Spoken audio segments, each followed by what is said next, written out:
I have so many good memories of sitting around a family table. Growing up, we had a fairly large family. We had my parents and my three siblings, and my grandfather actually also lived with us for a while. And it was a very busy household. And yet, each and every night, we all sat down to eat a meal together. Now, I gotta tell you, not every meal was peaceful and not every meal was memorable. But there was a connection, I think, between that meal that we had and that table we sat at and the family we were becoming. And now, as a grown-up in our own household, the family table is still that place where we gather to remember, who are we as a family and how do we keep being that family together? Well, as you can probably guess by now, we're going to be talking about family today. About a new kind of family that Jesus has in mind. But as we begin, I'm mindful of 2 or 3 questions that might be going on in your heads right now, depending on where you are, depending on where you're watching from. See, on the one hand, there might be some of you out there who are so loyal to your family that it takes absolute precedence over everything else. And if anyone tries to mess with your idea of family, like we're going to do today, then man, oh man, they better watch out. Because you're like the Godfather. You're like Don Corleone. Don't mess with the family. That was a really bad impression. I apologize. And you might feel that what Jesus is going to say today about family is messing with something that you hold dear. And that can be threatening. So there's that. But I'm also mindful that for others of us, the mention of family might spark different feelings. Not nostalgia, and certainly not loyalty, but rather things like sadness, regret, neglect, pain. Maybe your family table was actually empty most of the time. Everyone just did their own thing. They were coming and going. No one ever actually sat down to connect. Or maybe, even worse, your family table was a place of hostility or tension. Maybe you didn't have a parent who was lovingly preparing a table for you every night. So for all these reasons and for more, this could be a touchy subject. And then, of course, we've got COVID-19 as well. It's going on. And man, oh man, there are so many people who would just love to be gathering around a table with their loved ones, but we can't. I think especially of senior citizens who are isolated in long-term care homes, and they eat a lot of their meals alone. They're eating in a room on a plastic tray. Maybe you haven't gathered with extended family in months. I know I haven't been at my parents' table for nearly a year. And all that is to say that when it comes to the topic of family and tables, there's the good, there's the bad, and there's the ugly. But here's the thing. We are in the middle of a sermon series, a teaching series called All Things New. And what we're doing is we're looking at the many ways that Jesus brings newness to our world. And one of the things that Jesus came to do, in fact, you could argue that it was one of the primary things that Jesus came to do, was that he came to create a new family. And that he still is creating a brand new family. Jesus came to this earth to lay out a brand new table, if you will. An idea that would change forever our what we thought family was all about. So I gotta tell you, whether you find this conversation a little controversial or touchy or painful, I hope you'll just hold on and hear what Jesus has to say, because this idea of a new family is in fact good news. Let's look at 3 parts of it today. I want to look at how Jesus set this table, and then who did Jesus invite to this table, and finally, how can we share that table? Setting, inviting, and sharing. Let's start with setting the table. Of course, before you can have a nice family meal, you need to set the table. You need to have it all laid out. Right? Before you can sit down, you have to have it set down. During Jesus's earthly time, he spent most of his life setting a table, laying out what he was doing. He was teaching, he was preaching, he was explaining to people why he'd come and what he was all about. But this idea that Jesus had of inviting people into a new family and creating a brand new table, that took a lot of explaining. Because people mostly did not like what Jesus had to say about that. And that's because family was one of Israel's most cherished symbols. It was untouchable. I mean, for Jews, family had 2 meanings actually. First, there was your immediate family, right? Your father, your mother, your brother, your sister, and so on. And loyalty was supreme. You had an obligation to your family that would override all other obligations. But secondly, Israel also understood family in a different way, as a racial identity. All Israelites traced their family heritage back to Abraham and Isaac and Jacob, and to the 12 tribes, the 12 sons of Jacob. Even when Israel found herself living in a strange land, surrounded by different peoples and races and religions, they kept their own family distinctiveness alive. They kept their racial identity, their family identity pure. They often kept to themselves, right? They didn't mix with others. And since they didn't always have a land of their own, guess what became the primary way of defining themselves? It was their nation. It was their race. It was family. It was a matter of self-preservation. You were your family, and your family was you. And in Israel, you didn't mess with the idea of family. You didn't take sides against the family. But Jesus, of course, did that. Jesus comes and he says, I'm creating a different kind of family, and that was bound to create conflict. I want to show you a few examples of this. So one day, when Jesus was teaching, his biological family is calling to him into the house. They're saying, hey, Jesus, come in the house. But Jesus says, he says, who is my mother and who are my brothers? And pointing to his disciples, he said, here are my mother and brothers. For whoever does the will of my Father in heaven is my brother and sister and mother. Wow. True family are not the people who are calling him into the house, but the true family are those seated around him listening to his words. No, that's not my family. This is my family here. These are dangerous words, but he's setting the table, right? On another occasion, there is a man who wants to follow Jesus. He wants to be one of Jesus' disciples. But his father has just died, and he's got to go and take care of the burial and the funeral arrangements. And that sounds, of course, totally reasonable. And he tells Jesus all this. But you know what Jesus says to him? Jesus says, follow me and let the dead bury their own dead. I mean, that is just scandalous. It's like outrageous, right? Providing a proper burial for one's own family was paramount. It should override all other concerns and all other considerations in Jesus' day. But for Jesus, he is setting a table, a different kind of table, and he's pointing people toward a new kind of family that he's creating. A family where loyalty to Jesus takes precedence. This is another story. One time a woman in the crowd raises her voice and says, blessed is the womb that bore you and the breast that nursed you. But Jesus said, blessed rather are those who hear the word of God and obey it. So this person is saying, hey, Jesus, your mother Mary is so blessed because she birthed you and nursed you. But Jesus says, that kind of family identity is passing away, and God is actually doing a new thing. He's creating a new family. I just find this so controversial. But what's he doing? He's setting a table. He's setting it up. One more story. There was some people who wanted to follow Jesus, and they wanted to join his new family. But they felt divided loyalties. Understandable, right? But Jesus says in Matthew 29, he says, listen, everyone who has left mother or father or brother or sisters or fields for my name's sake will receive 100-fold and will inherit eternal life. Jesus says, listen, when you join my family, you aren't going to lose anything. You're going to gain everything. So here he is. He's setting the table. I'm going to stop there. I won't share any more stories because I'm sure that some of you by now are already finding this so offensive.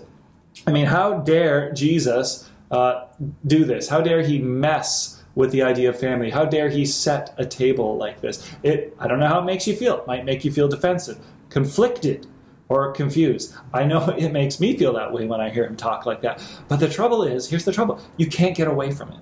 Right? You're going to have to figure out what these scriptures mean for you, because it's not like this is just one obscure little Bible reference in some far-flung corner of the scriptures. No, this is here. It's here again and again and again in the heart of the Gospels and on the lips of Jesus over and over again. Jesus came to set a new table. Jesus came to create a new family. And now maybe you see why they killed him right? Because sure, you could say that the reason Jesus died is because he messed with the Roman he offended the Romans' politics. But the real thing I think Jesus did was that he subverted and redefined some of the sacred, untouchable symbols and traditions of his time. Family being central to that. Jesus literally died for this idea. He died for this new family he was creating. So that's how Jesus was setting the table. He was going around. He was teaching about this new family that God was creating through him. But let's now turn and look at who Jesus was inviting to this table, right? Because if you are preparing a family meal, you don't stop once you set the table. You don't say, okay, we're done now. No, you have to call people. You have to invite the family. You have to say, everybody, come on, supper's ready. Come and sit down and take your place at the table. The table itself, of course, isn't the family. It's the people around the table that make the family. So who's around it? Who is Jesus inviting to this table to be part of his new family? Well, one thing is clear. This new family is not going to be like the old ones. It's not based on blood. It's not based on race or history or your education. Anyone can join. Those who respond to Jesus and those who want to follow Jesus can be part of this family. Ordinary people with no blood relationships are now family. Now that is, of course, a complete redefinition of family. Remember how Israel traced her family history all the way back to those 12 ancestral patriarchs, the heads of the 12 tribes, the sons of Jacob? Well, now look at what Jesus does. One of the first things Jesus does is he picks 12 nobodies, right? 12 ordinary, unschooled fishermen, and tax collectors, absolute nobodies. And he says to them, follow me. I am creating a brand new family. And you're going to be the new 12. You're going to be the new 12 patriarchs. And once he got the beginnings of this new family figured out, then it was time for him to expand it. Time for him to add more and more chairs to the table. And I do mean to the table, because Jesus just spends all his time going to dinners and going to luncheons, going to banquets. If you read the Gospels, you will see how much time Jesus spent at tables.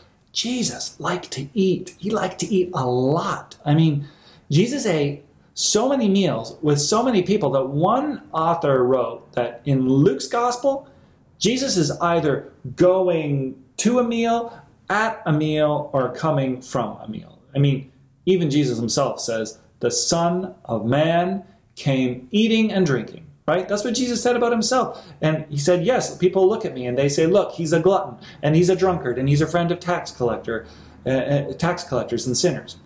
Now, that tax collectors and sinners part, that's the interesting thing. Because when you look at the people who Jesus is eating with, you start to get an idea of what this family is going to look like. He is pulling people, all sorts of people, into his family. Now, normally Jews were really careful about who they ate with. If you ate with the wrong person, you could be defiled or you could be made unclean. Just by sitting down with the wrong person at a table could make you unclean. But Jesus didn't care. Anyone who wanted to join this family was invited. Anyone who wanted a seat at this table could find one. And so sinners and prostitutes and tax collectors and outcasts, children, shady people, sick people, all these people could share the family meal with Jesus. It didn't depend on your pedigree or on your birthright. It didn't depend on your inheritance or what your family name was. The guest list was not exclusive. It was inclusive. The table was completely open. If you wanted to be there, if you wanted to be at that table, you were in. There was a place card sitting there with your name on it. And because the table was open, that meant the family was open too. I just want to give you an example of how this worked. One day, Jesus went out and he saw a tax collector by the name of Levi, sitting in his tax booth. Now, good Jews, of course, would steer clear of a person like this. Because tax collectors were the enemy, they were traitors, because they were Jews, but they were also buddy-buddy with Rome, and so you steered clear of them. But Jesus says to this guy, follow me. And then Levi got up, left everything, and followed him.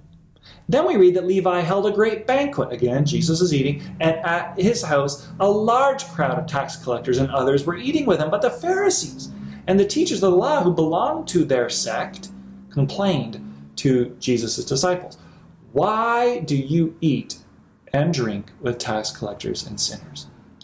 And Jesus answered them, "It's not the healthy who need a doctor, but it's the sick." You see what Jesus is saying to his opponents. He's saying, see, when I eat with people, I don't get contaminated with their sin or their sickness. They get contaminated with my grace. They get contaminated with my holiness. I don't get their impurity. They get my healing. That's why my table is a different kind of table. And that's why my family is a different kind of family. I know that some of us watching today have probably grown up in a family that was all about performance. It was all about proving yourself, right? And still to this day, maybe when you get together with your family, there is a lot of competing, there's a lot of comparing going on. Like we have something to prove to our parents, or you have to one-up your siblings or your in-laws. But the family Jesus is creating is totally different. You don't have to earn your way to this table, or you don't have to behave your way to this table. You don't have to perform your way to this table. It's a table for anyone and everyone. Listen to what Isaiah says. He says, "Is anyone thirsty? Anyone thirsty? Come and drink. Even if you have no money, come take your choice of wine or milk. It's all free. Why spend your money on food that does not give you strength? Why pay for food that does you no good? Listen to me, and you will eat what is good. You will enjoy the finest food." Are you thirsty or hungry? Then come to me, Jesus says. Are you poor and weary? Are you worn out? Then come to my table, Jesus says. Are you tired of all the competing and the comparing, trying to get yourself recognized, trying to get the approval of others? Then come to my family, Jesus says. It's a totally different kind of family. It's totally free of all that stuff. And there is a spot for you. So we can see right now how Jesus set the table, and now we see who Jesus invites to the table. But finally, how can we share the table? I mean, I'm aware that many of you watching today are already part of a church. Some of you aren't, but I would say most of you would call Trinity Church your church home. But what would it mean for you to think of Trinity not just as a church building or as a place of worship or as a group of nice people, which you all are, you're great people. But what would it mean for you to start to think of Trinity as your family? And I'm not just talking about the romantic way we throw around the word family, but the idea of family that Jesus had in mind. A real family whose bonds are stronger than blood even. Now, I know that is pushing it, but that's where Jesus was going with all this, right? It wasn't just talk. Jesus didn't just talk about this stuff. He enacted it. He made it a reality. And we need to make it a reality too. When we get together, I know right now we're getting together on screens, but when we eventually are able to get together in person, can you see the person on the next screen to you as your brother? Can you look at the person sitting in the next pew right beside you? Can you look at them and see them as your sister? It's one thing to talk about this. It's another thing to live it. This is your brother. This is your sister. This is your mother. The early church seemed to have grasped this. They behaved like a family, for sure, right? We read that all the believers were together and they had everything in common. They sold property and their possessions to give to anyone who had need. Every day they continued to meet together in the temple courts. They broke bread in their homes and ate together with glad and sincere hearts. Now, I don't know about you, but that sounds a lot like a family.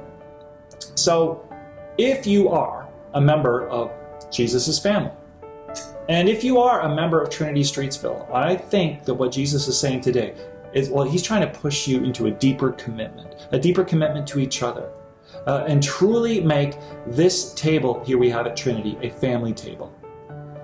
But we also need to share this table with those who aren't here yet. You know, at our house, it never feels right when we sit down for a family meal and somebody's missing, right? We can't start. We have to wait for them to come, right?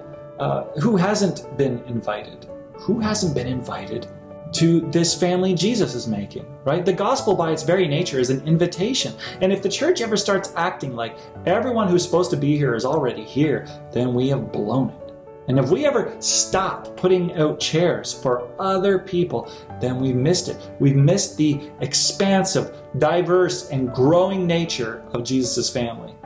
You know, someone once said that Christianity is just one beggar telling another beggar where they found bread. And that's all it is. It's telling. It's telling others. It's inviting others. Inviting them to the table, inviting them to the family. In fact, in the last chapter of the last book of the Bible, we read, the Spirit and the bride. That's us. We're Christians. We're the bride.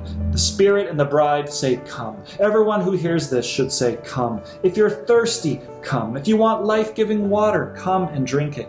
It's free. Just read it 4 times. Come, come, come, come. The Bible ends with this invitation. You know, just in closing, finally here, I noticed when I was looking through all these scriptures, I noticed that actually when Jesus went to all these meals, most of the time he wasn't the one who invited others, but others invited him. Maybe except for his last meal, Jesus was the host, but most of the time Jesus was the guest, which actually means that even though Jesus right now is inviting us into his family, we also need to do the inviting, to invite Jesus to come and sit down, to invite Jesus to enter into our lives and into our homes and into our families. And here I am, Jesus says, I stand at the door and knock. If anyone hears my voice and opens the door, I will come in and I will eat with that person and they with me. When we invite Jesus as a guest into our lives, he quickly becomes the host and not the guest, the one who provides for us and the one who gives us everything that we need. And so, I want to close by saying, my brothers and my sisters, to all my mothers and fathers, Jesus is setting a table. Jesus is inviting us into a brand new family. Some of you are going to find this idea challenging, no doubt. Others of you will find this idea so refreshing and reassuring. But either way, it was never meant to be just an idea. It was meant to be a way of life. So why not pull up a chair, grab a seat at the table. There's always room for one more. Thanks be to God. Amen.